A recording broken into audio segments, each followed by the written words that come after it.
They say free market capitalism is the backbone of liberal democracy, that if the market's free, everything else falls into place. But look around. Does it really serve the founders, investors, and leaders striving to break chains? Or does it chain them in new ways nobody talks about? The illusion here is brutal. Freedom sold as choice, while the system rigs the game.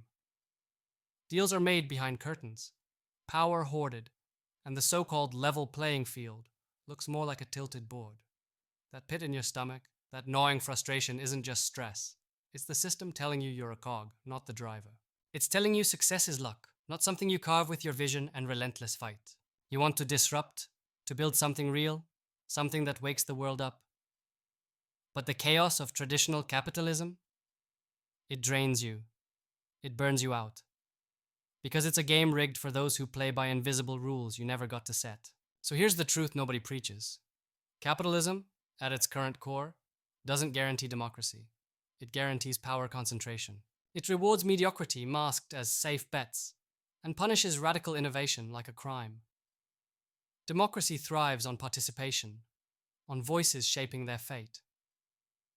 Capitalism today often shuts those voices out, leaving just noise and spectators. So what do you do? How do you flip the table without becoming part of the same corrupt game? The real power lies in breaking the illusions. It starts with ripping up the old playbook that hands you freedom while locking you in a cage of outdated rules and hollow promises. Stop chasing invitations to the established clubs. Build your own network with the few who are ready to move beyond. This is the underground revolution of the rare. Founders who don't just want profit but impact.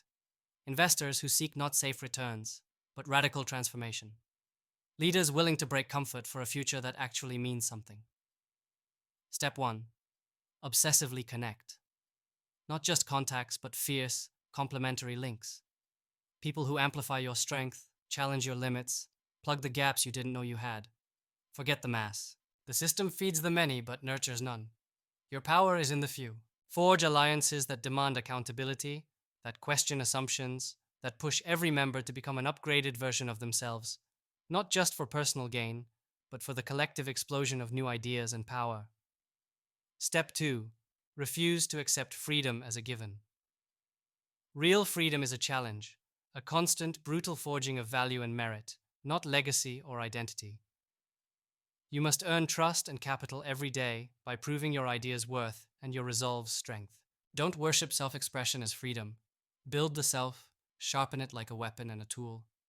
Every venture, every interaction must produce breakthrough, not just noise. Make your individualism productive.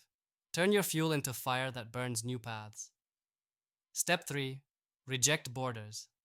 Not just the physical lines on maps, but the mental walls of nationalism, tribe, and legacy. You belong everywhere and nowhere. You operate globally, strategically, like a network with no constraints.